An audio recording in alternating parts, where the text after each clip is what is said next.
Hello, viewer, and welcome to Spotlight here on Hope TV, where you look and live. And on Spotlight, we always do our very best to bring you persons who are impacting our society in the direction of light. And oh, how we need the light, especially in a year like this when there's so much going on. And we just need to hear again and again that we need to be people who walk in the light, even in very competitive times. And here on Spotlight, we do our best to bring to you such kind of persons who are in different ways, guiding our community in the good ways of God and godliness. And we are happy to have with us Rabbi. A rabbi, actually in Hebrew should be Haraf. Haraf.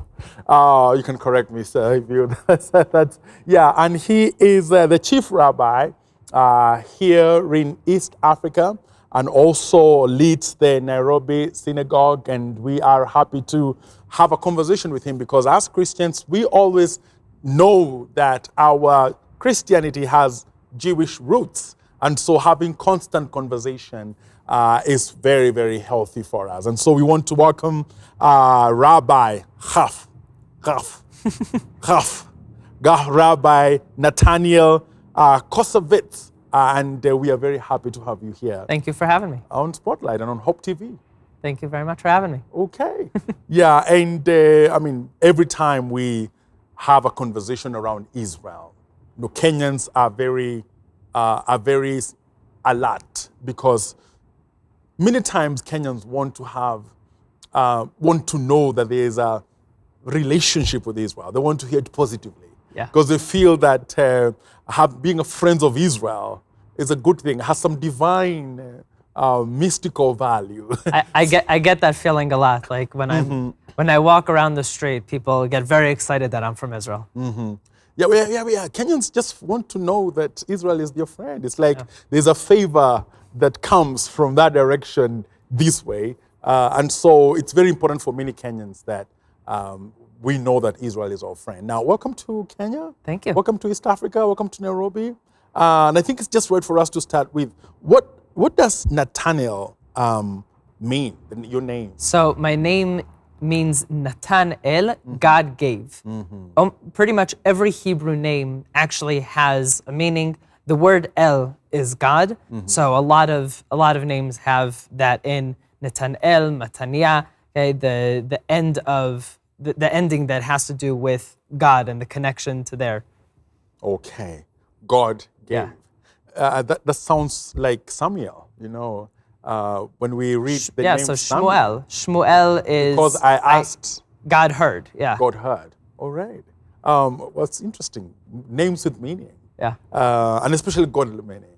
Now, when we also read your name, Kasovets, it also has some Russian-ish taste. It's Eastern European. It's the family name. Vits means came from or the sons of. So it was a city on the border between Romania and Hungary. And my grandfather and great-grandfather were born in the same house, years apart, but one was Romanian, one was Hungarian. It was a city that used to be called Kosov. That's where the name came from. Now it's called Plăpăș. Today it is in Romania, and it's right off the border of Hungary. During the time of the Holocaust, everybody was escaping, and some people managed, you take the name with you and write it down. Where did you come from? Kosov. Kosovich, you hail from Kosov. They were actually one of the only families that survived from the Holocaust by escaping early enough. Okay, let's stay with that, because when you mention the Holocaust, it's an event that the world is aware of, and there's a lot of history. Yeah. And especially when it comes to never again, that such a thing should never happen again. Now, your family, you've just mentioned a little bit about your connection and your experience of that Holocaust, that whole experience. Can you tell us more about that? You, your family, the Holocaust, any other links that you may have? So actually, both sides of my family escaped from the Holocaust. On my father's side, they escaped beforehand, which made it easier. On my mother's side, is my grandfather was in Germany and escaped during the Holocaust. They actually had a really interesting story because my great grandfather was a general in the German army during World War I. And they took him and put him into a work camp. And this was right in the beginning of the Holocaust. It was before they were exterminating Jews. And my grandfather's oldest sister went in and started yelling at the Nazis and saying, "He outranks all of you, how dare you do this to him?" And she bribed them, gave them a few diamonds, and they let him go. And on the way out, he died from a sickness that he got from the conditions just by being over there. And they made it to America. The rest of the family made it to America. And my grandmother, also from my mother's side, her father, who I'm named for, my second and third name is Aryeh Leib, which means Lionheart, and I'm named for him. He was running around Eastern Europe telling people the Nazis are coming. He was in Belgium and telling people that the Nazis were coming. He was on the top 10 most wanted list of the Nazis at the time.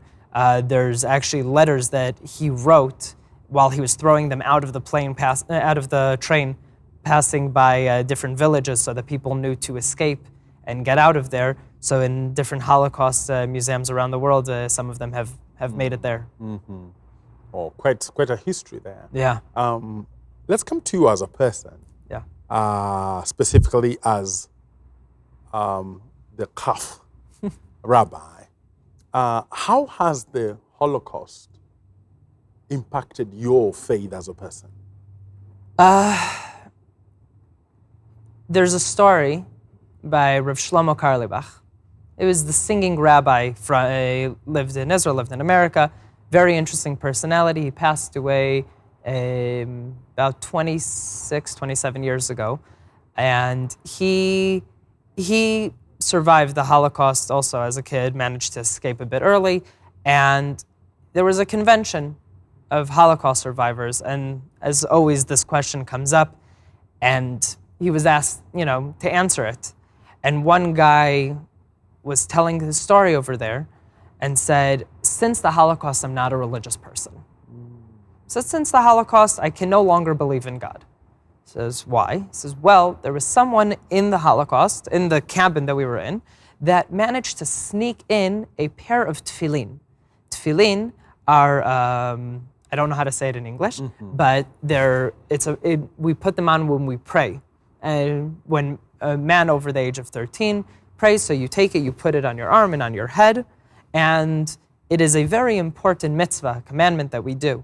And he snuck it into the concentration. Kind of a scarf? Or? No, it's a box with a string around it, and it has in it little scrolls that have different parts from the Torah in it that say that this is the mitzvah. It's a mitzvah that connects us in a way during prayer, puts you in a focus. The one on the head represents a crown. The one on the arm is strength, and it's parallel to the heart, to keep it close to the heart so that you remember to stay focused also with your mind, also with your heart to God. And you call it the what? Tefillin. Tefillin. Tefillin. Tefillin. Yes. All right. So it's a very important mitzvah, and we put it on every morning that is not Shabbat or a holiday, and we put it on for prayer. Now, there was one guy who managed to sneak it in to the camp, and he would let anyone who wants to use it, he would let them use it in exchange for half of their rations of food. And he said, when I saw someone using religion for their advantage like that, I no longer was able to be connected, no longer was able to respect a God that would let this happen. I'm done, I finished. And then someone else got up and said, I was also in that camp, and I wasn't religious, and I became religious. And he said, by looking at that person and seeing how many people are lining up and willing to give away half their rations for a connection with God, it brought me closer. It's very complicated because it is one of the biggest questions that is asked constantly is how did the Holocaust happen? How does it affect us? No one stays the same after an event like that. But the question is, do we understand really what's going on? Are we, where's our point of view? Are we looking from we're looking from a very narrow point of view and saying, this is not fair what's happening right now. But in the grand scheme of things, looking in a big picture, where you can't compare. And there's horrible things that happened, and you'll never hear me saying anything otherwise. I do not excuse it in any way. But we left Egypt and we received the Torah, right? So we go through that. We go through that building, that tough time of slavery, and then we receive the Torah at Mount Sinai. Okay? We are taken from all around the world into this Holocaust and abused and massacred. Atrocities that the world has never seen. It's why it's not just called, it's not compared to anything else. It is a Holocaust. It has its own name. And to call anything else a Holocaust is a disgrace. But when you look at it and you say, we went through this, and then we come and we create the state of Israel, from that, would we have been able to without it? Okay, would we have realized that where we belong without it? And this is a very big question, because the question of where do we belong? Do we belong around the world? Do we belong in Israel? Jews have been exiled from Israel for the past 2,000 years. We've been scattered around the world. Whenever we start feeling too comfortable in a place, the world reminds us that we don't belong, reminds us of our duties to go back to Israel, to keep the commandments, to be connected as a nation to God, to the Torah, to the land.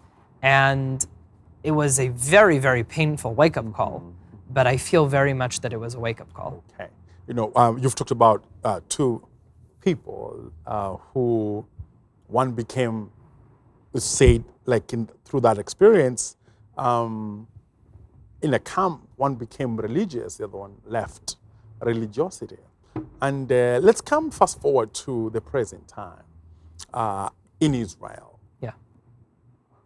And we know that there is, when we read the Torah, we find that it governs the people, right? The people of Israel. But what would you say has been the effect of secular living on the Israel community? So understanding the demographic of Israel is kind of complicated without living there, really, and understanding that as much as we would like people to be connected, we're in a very different reality today. A reality that everybody is trying to find their own connection, their own way, their own path. Some people are more connected, some people are less. So I think that we still have a big religious community in Israel. We have ultra-Orthodox also, the Haredi, okay? We have Hasidic Jews, and we have also non-religious, traditional, outside of Israel we have conservative reform, we have many different types. But I feel like everybody's trying to find their own place of where Judaism meets them. There are those, of course, like in every religion, that don't want a connection, that say it is outdated. I don't feel the need to do what our ancestors have done, and kind of just push everything away. It's not so simple. It's not so simple to push everything away. I remember a friend who decided he was not going to be religious, and he said there was some things weren't so difficult for him, right? To stop praying, to stop being connected, whatever. But there was one thing that was very complicated for him. It was very hard for him to eat pork. He says because it is so embedded in the religion that we eat kosher. Okay, we eat certain foods, we don't eat other foods. And he said eating pork was really, really hard for him to do, because it pushed him. But he said, but I wanted nothing to do with it, so I pushed through. Okay, so there are people who want nothing to do with it. I think that when we look at a historical point of view and we try to understand where the non-religious part of Judaism comes in to play, I think that we have a very strong, we need to think the non-religious part that pushed for creating the State of Israel. The State of Israel was created actually not from a religious place historically, and this is, we can speak about this all day, but after the Romans come and they destroy the Second Temple, and we have the rebellion of Bar Kokhba, okay? Bar Kokhba gets up to fight against the Romans. He says it is time between the destruction of the first temple and when we built the second one, it was 70 years. 70 years have passed. It is our sign to get up and fight against the Romans and rebuild the third temple. And he lost that war. He got full of it in the end. He gets up and one of the rabbis says, I will pray for you to succeed. And at a certain point, after so many victories, he says, whether you pray or don't, it does not matter, I will win anyway. And he loses that battle. This is a very big fundamental part of Judaism, is understanding prayer has a very strong place. And the fact that he neglected it is one of the reasons that we attribute that loss. So he loses the battle and we get exiled all around the world. And there was instituted a law, they were called the 3 promises, that we will not try to bring Mashiach, the Messiah, we will not try to build the temple before it is time, because we weren't ready for another type of exile like that. We are not going to push God to bring the inevitable before it's time. And this was a big, big deal. Incidentally, that's around when Christianity is starting, around the same time. But this is a big understanding of why the Jews of the diaspora stayed in the diaspora for so long and became very, very embedded in the cultures over there. There was a lot of assimilation. And at a certain point, not only because of the Holocaust, one of the stories is the Dreyfus Institute, that there was a lot of anti-Semitism starting up in the world, a lot of pogroms, later on the Holocaust, but there was the Zionistic movement of we need a homeland again. There was actually a talk about it being in Uganda, which was, imagine having 15 million Jews now in East Africa, what the demographics would be. But that was a talk by Theodor Herzl. Theodor Herzl was not a religious man. Israel was pushed from different places, some religious, some not, but creating a Jewish state did not come from a religious place. The religious actually joined it. So with everything that's happening right now, like there's conflicts in everything. There's a lot of conflicts in religion and a lot of conflicts that are going on inside the Jewish people between the religious and the non and everything.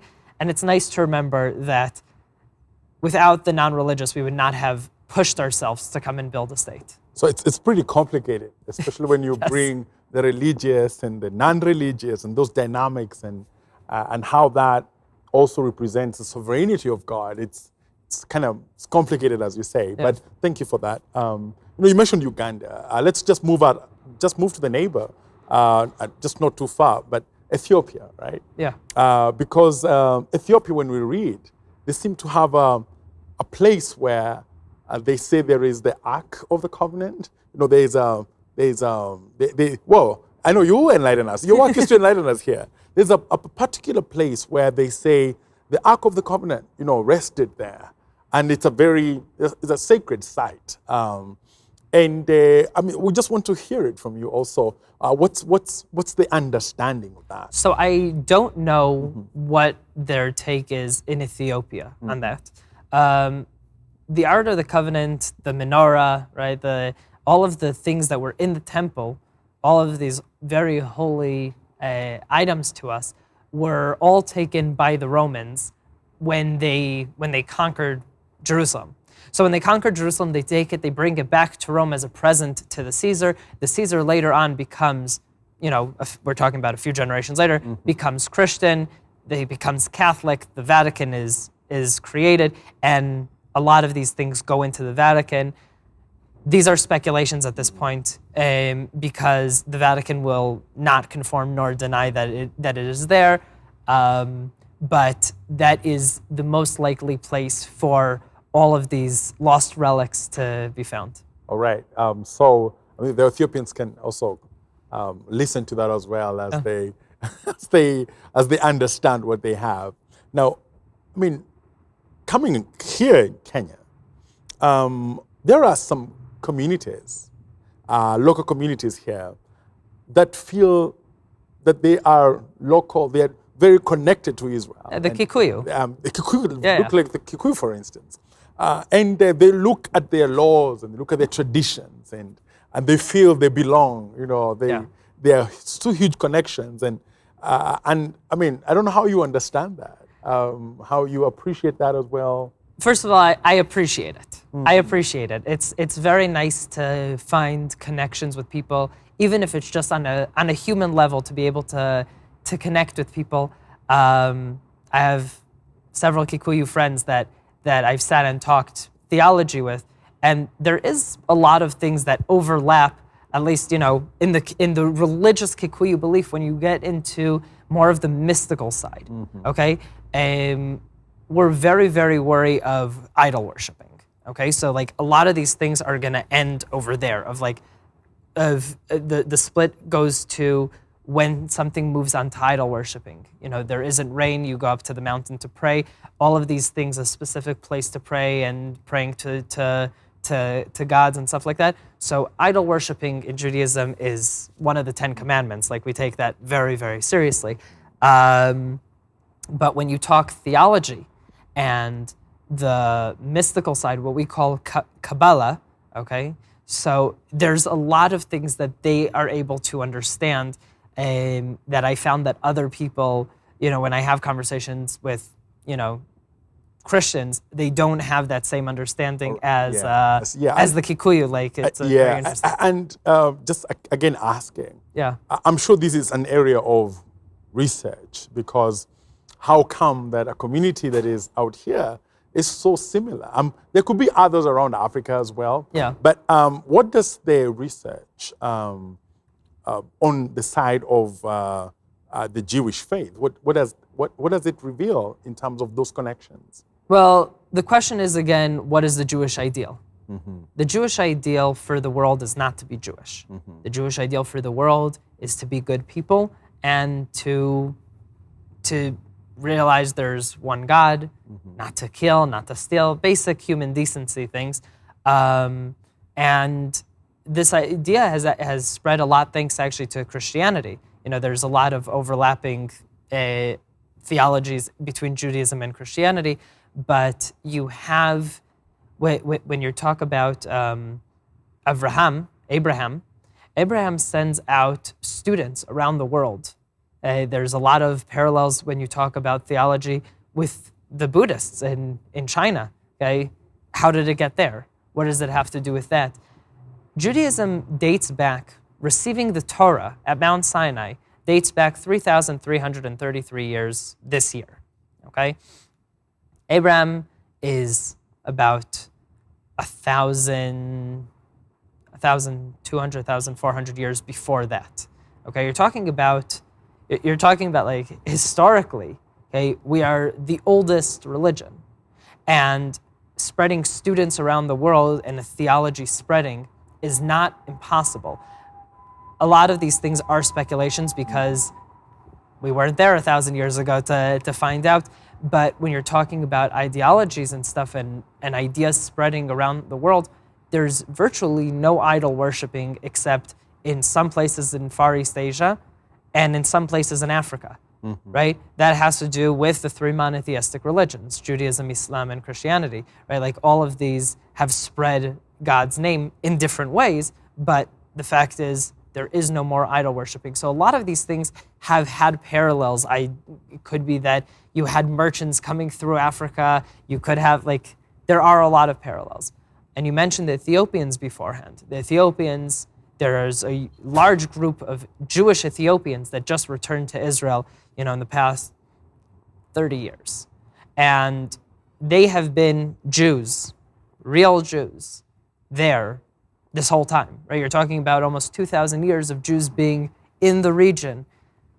People rub off on each other, okay? The Ashkenazi Jews are influenced a lot by European culture and by Christianity in one way or another, okay? The Sephardic Jews that were in the Muslim countries, a lot of them were influenced by Islam. Like, there are, at least culturally, so Okay.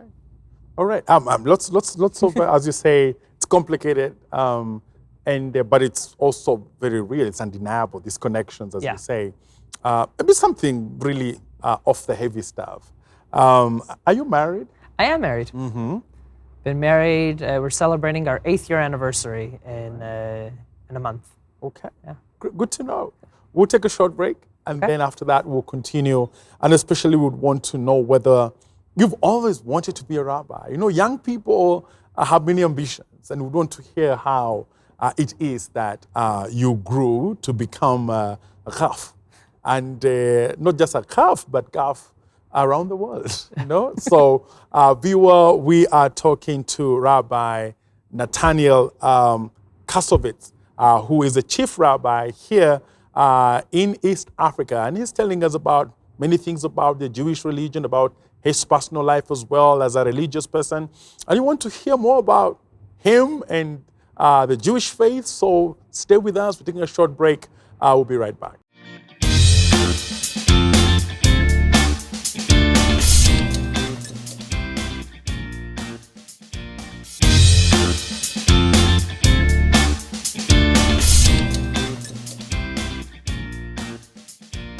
Viewer, welcome back.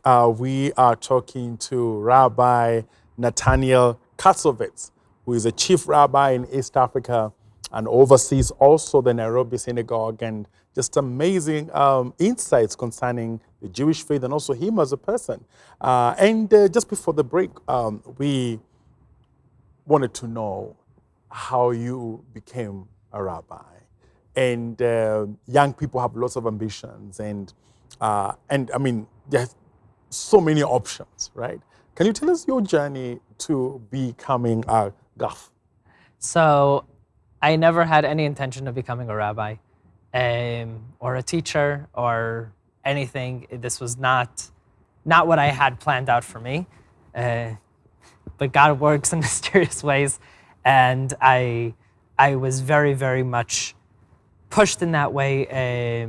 In different ways. So I was in a yeshiva. A yeshiva is where you go and you do religious studies. Before I went into the army, I was meant to go into a combat unit, and I was in an accident a few months before I was going to go into the army, and I got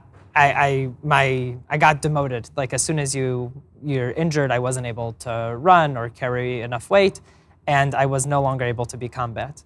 So they said, you can work as a teacher. Now, I was a terrible student for 12 years in school. It's the last thing I wanted to do, but the job sounded somewhat interesting. I said, okay, I'll go with that. And while I was there, I started realizing that I have a knack for teaching, especially with the troubled guys, because I've been kicked out of so many systems as a student. I'm sure many young people who are watching are relating.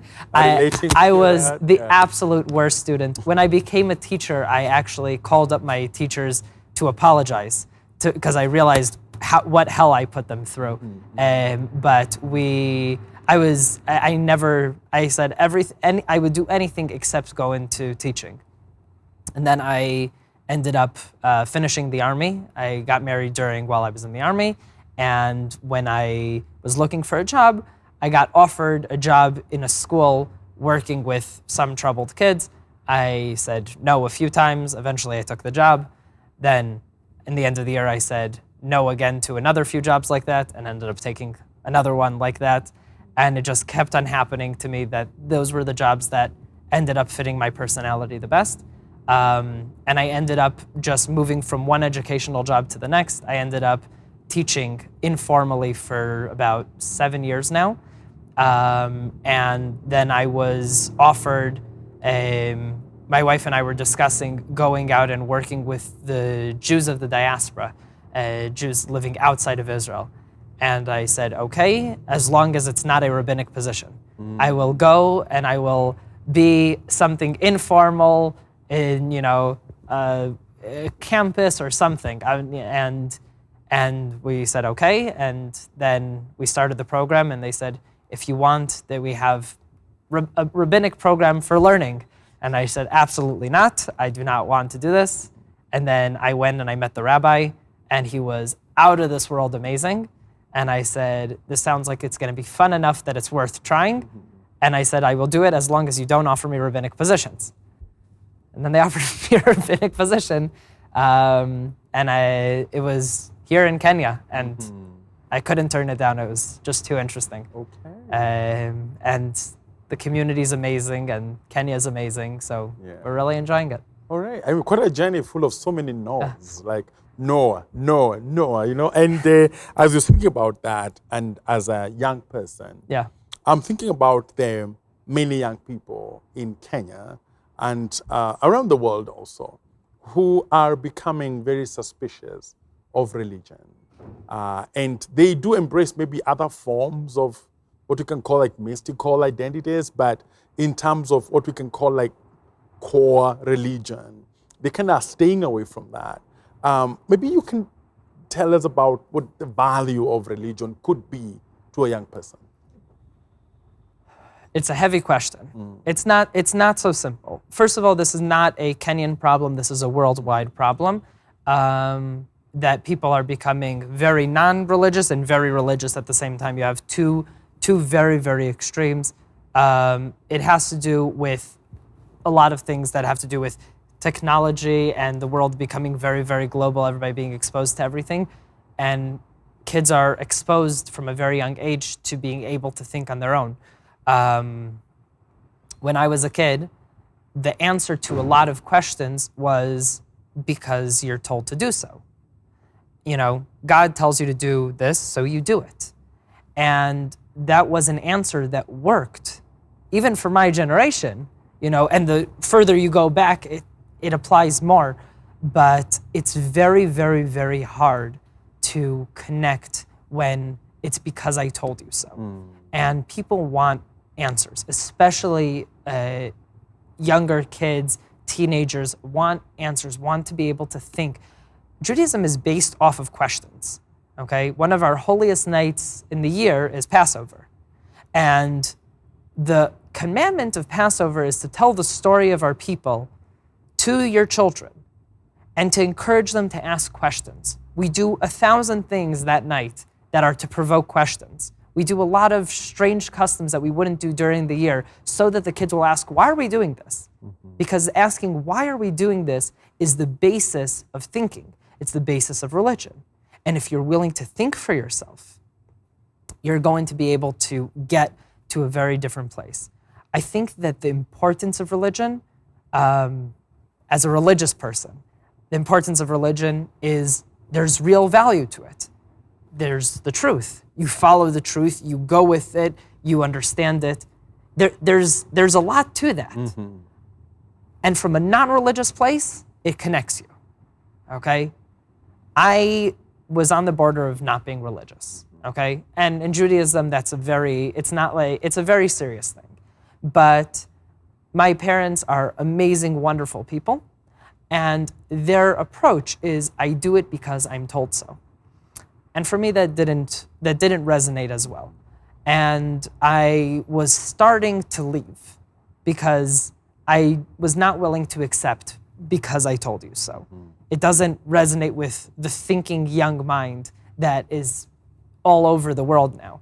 And I got to learn in a Hasidic environment by a good friend of mine, Rav Yonatan Hirsharen, who brought me in, and we talked a lot about the different approaches in Judaism.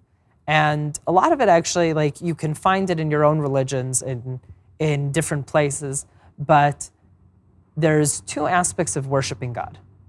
there's a pasuk, a passage that says, "Ki ma Hashem Elokecha rotze mimach, ki im la'ava oto v'le'ira oto." What does God want from you but to worship Him, to love Him and to fear Him? Now, the fear Him is actually a mistranslation. It's to respect Him, okay? And this is important because a lot of times when I have conversations with Christians, the misunderstandings that we have has to do with translation, is the fact that you're reading it from a translated Bible, you end up having only one approach. If you take the word ir'ah and you turn it into fear, then God is a vengeful God. God is a scary God. But if you take the word ir'ah and it means also respect, then you can understand the different relationship. Mm-hmm. And I sat and talked with him a lot about this, with my rabbi about this, about these two different approaches. And the approach of ir'ah, of respect, is very much how you should approach, let's say, your father. Your father asks you to do something, you do it out of respect. You're not afraid, usually, that he's going to beat you or kill you if you don't do it. But you respect your father to do something because he asked you to do it. But if your child asks you to do something, you do it out of love. And it can be the same action, your child, your wife, you're doing it out of a different place. Now, it's not that I don't love my father, and it's not that I don't respect my wife, but it has to do with that understanding of if I'm taking out the trash for my father, or I'm taking out the trash for my wife, it's the same action from two very different places, right? Even if I'm doing it so my father doesn't need to take out the trash or my wife doesn't need to, they're different. One is respect, one is love. And the question is, why am I worshiping God? Why do I do anything for God? Okay, and this is a big basis in Judaism, is it's not that God is here to do things for me, it's I'm here to do things for God, okay? And this is a big, if you understand, it's a big theological argument between Judaism and other monotheistic religions. I am here to serve God, okay? So how am I doing it? Am I doing it out of respect or out of love? Am I afraid of the consequence of punishment if I don't do something? Or am I doing it because I genuinely love God and want the world to be better? I want God to have that pleasure. And once I understood that, a lot of things changed in my life because I was no longer doing things out of fear or obligation. I was doing things because I want to. So when I woke up to go in the morning and pray, I wasn't dragging my feet, I was going dancing, okay? I was dancing and skipping my way to shul, to the synagogue, because that was something that I wanted to do as opposed to being forced to do. Okay. Very comprehensive response there. And many people are curious, especially Christians, and even just people who are open to spirituality. They are curious to know about the main threads of the Jewish faith, right? And if you were to summarize that for us, what would you say the Jewish faith is about? The Jewish faith is about, it depends again on the approach that you're going to be looking at, but you can give us your approach. My approach is Tikkun Olam. Tikkun Olam literally translates into fixing the world. Okay, the passage is Tikkun Olam b'malchut Shaddai, fixing the world in God's kingdom, and it's an understanding of what am I here for? Like why am I in Kenya? Right? Like why trouble myself? Okay, and it's a real question that I had to think about a lot before coming, because the community over here has various different types of affiliation. But as far as real religious observance, there aren't so many. So the amount of food, for example, I only eat kosher food, okay? So kosher food means that it has to be processed a certain way, can't have certain things in it, It's for anyone who's listening that knows what halal is. So halal has a supervision, and it needs to not have pork. It's very, very simple in that manner. For us, you can't have milk and meat together. You can't have things that derived from non-kosher animals. You can't have the amount of food coloring that isn't kosher, the amount like breads over here, the yeasts that aren't kosher. So there's a lot more limited. In Israel, I spoke my language. I had my friends, my family, everybody around me, and yet we decided to get up and leave the comfort of our home to come out to the middle of Africa. Fix the world. Right? For what? For fixing the world. What does that mean to fix the world? And this is like very, very fundamental for me, is it means making the world a bit better every day, okay? And this is something that I feel is an obligation on all of us, okay? There's been a lot of misconception about what our role is in the world as Jews. A lot of anti-Semitic preachers have gone up and said, the Jews think they're better and they this. It's not that. It has to do with we have more obligations, not necessarily more reward. Like we have an obligation to the world, okay? It's like a teacher, right? So in our place of our obligations to help the world, right? We'll talk a bit about the Noahites, okay? The Jewish ideal for a non-Jew is to be a good non-Jew. We don't want everybody to convert into Judaism. It's a lot of responsibilities. What do we want? We want the world to be a better place. We want people to treat each other well, not to kill, not to steal. Okay? Oh yeah, just Yeah. When you're mentioning that, you've just talked about the Noahide. Yeah.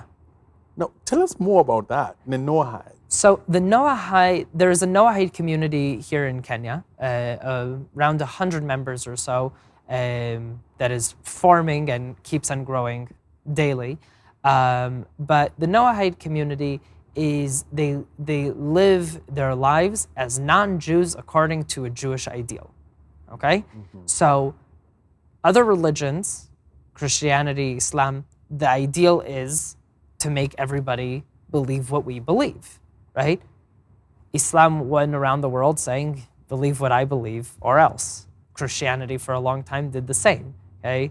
That's how Christianity, a lot of it came to Kenya as well. But when you're talking about the Jewish ideal, is actually a lot of it has to do, is influenced by the Christians and by Islam, to not become a religion that converts by force. We do not make it easy for people to convert. Like if anyone here wants to convert, you need to go to South Africa, sit and learn for about 4 or 5 years, go through circumcision. It's a whole long, tedious process. And even after that, there's still a good chance that you won't be able to do the conversion. Okay, like it is not meant to be easy for anyone. And our ideal is for everybody to be non-Jewish. Just be a good non-Jew. Be a good person, okay? Don't eat parts of living animals, okay? This is an ideal. Don't go and make sacrifices to idols, okay? There's a lot about worshiping idols in that. There's a lot about believing in one God, right? It's also the same ideals that the monotheistic religions have. We want everybody to believe in God, okay? But we want it to come from you. We want you to believe in God. And the Noahide community lives like that. They meet up, they sit, they learn, they have their own books of what that means to be a non-Jew, because as an identity, it's very complicated, right? It's trying to find out, it's not really my own religion, but I'm fitting into someone else's belief system, in my own belief system. So there is a complication for them in it, but they're learning. And they pray, and they teach, and they make the world a better place by doing good for others. So when you talk about the Noahide, it's a very interesting place, because the Jewish faith is a faith that many people want to know about. Yeah. So does it mean taking up the Jewish morality or taking up the Jewish identity? Well, they are not Jewish. They don't see themselves as Jewish. They don't tell people that they're Jewish. when you ask them, they say, I am a Noahite. It is my belief in one God, okay? I believe that God took the Jews out of Egypt, created the world, right?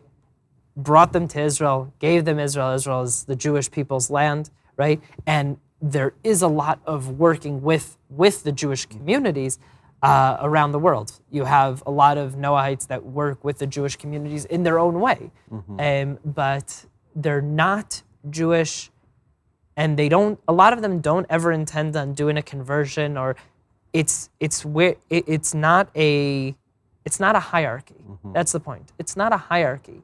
It's when you're familiar from the Torah, okay, that there are Kohanim, priests, Levites, and Israel, okay, the rest of the nation.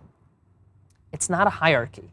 We give respect to the Kohanim, to the priests, for their work that they do, the very holy work that they do, but they were the teachers. That was their job. They were teaching all around. So if I have to pick between an Israelite and a priest, there wasn't really that hierarchy. It's just, you have your job, you have your job. You're married, you have children. Okay? Yeah. Are they the same? Oh, no. No, each one's totally different, right? And I'm the oldest.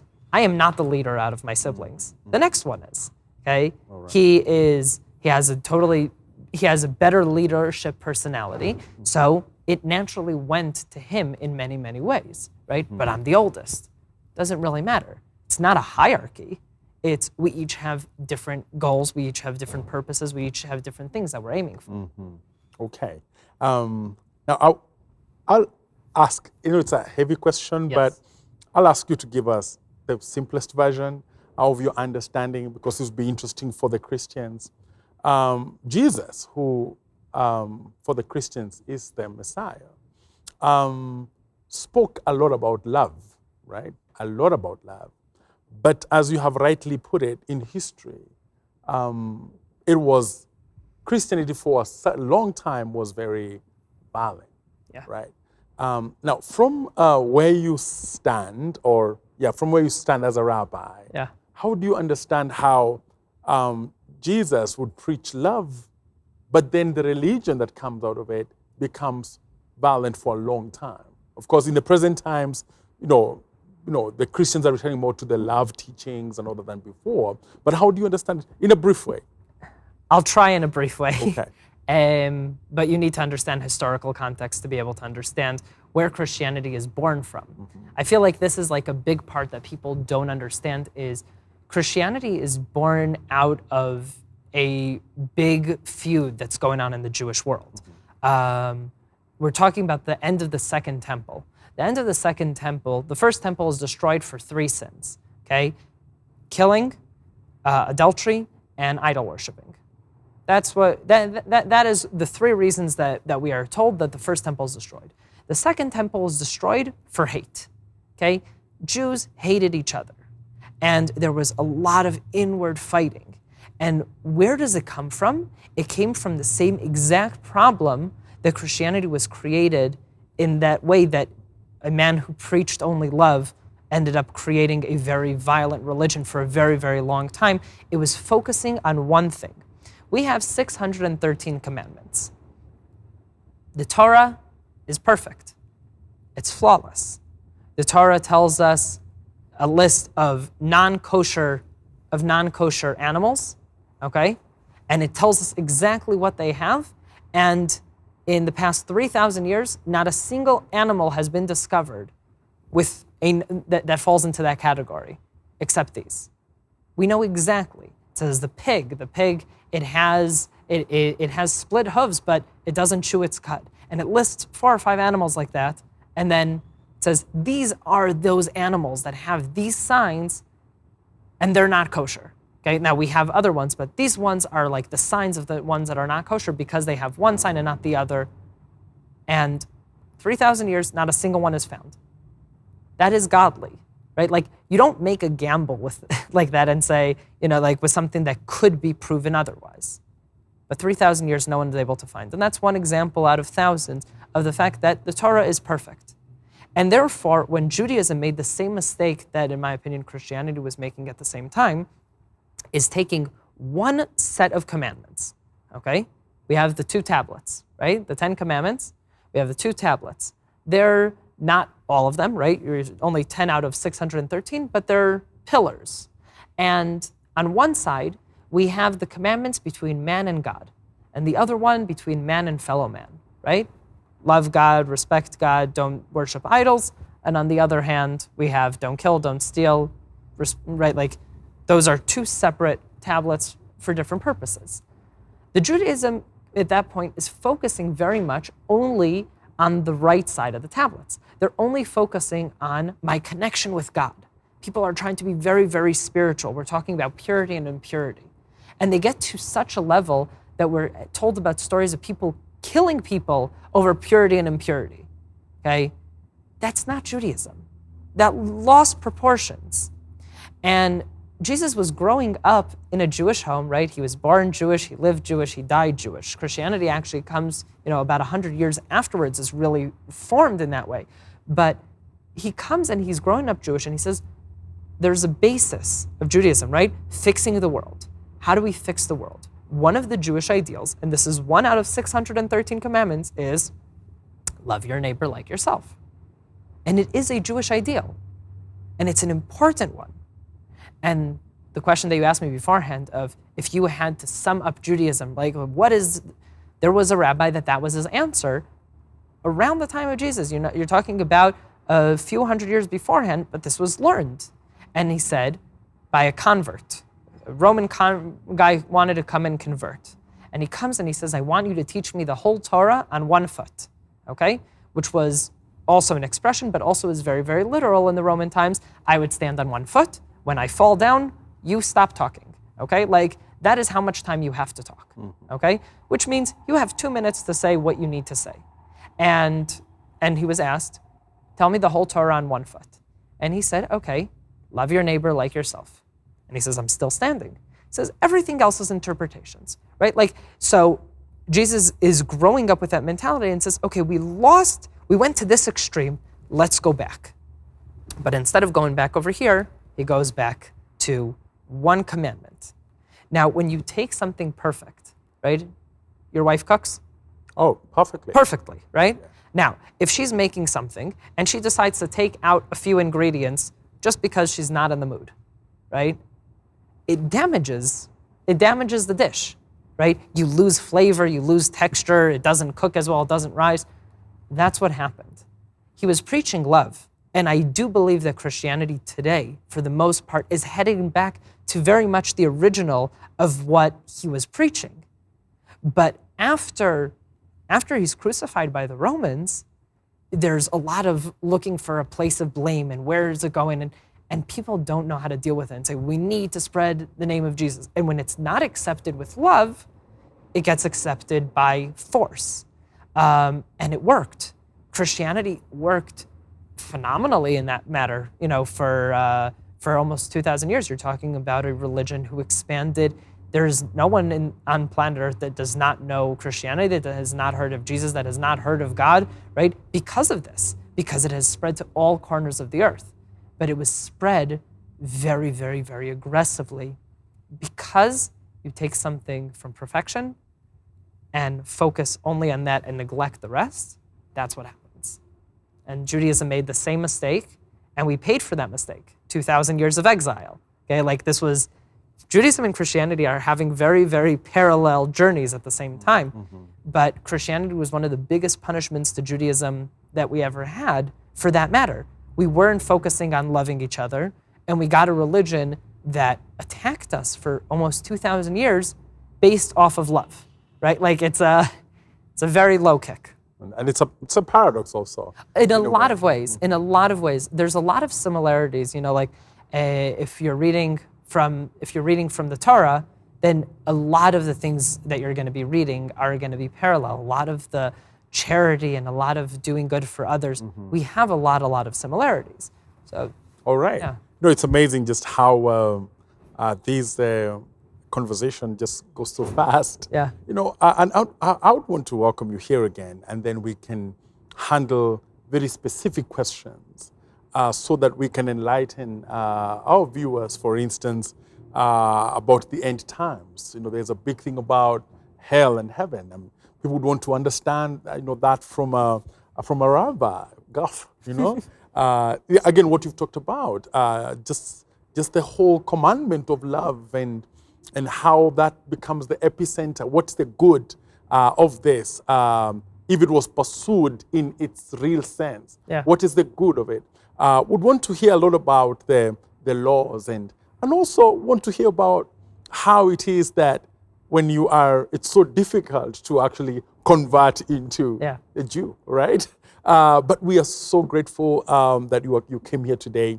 Next time you'll be having a fleet of questions. And we just want to hear again enlightenment from the rabbi's point of view. Welcome to Kenya. Thank you so much. And we pray that your stay here will be, in a big way, fixing this part of the world to the glory of God and to the joy of man.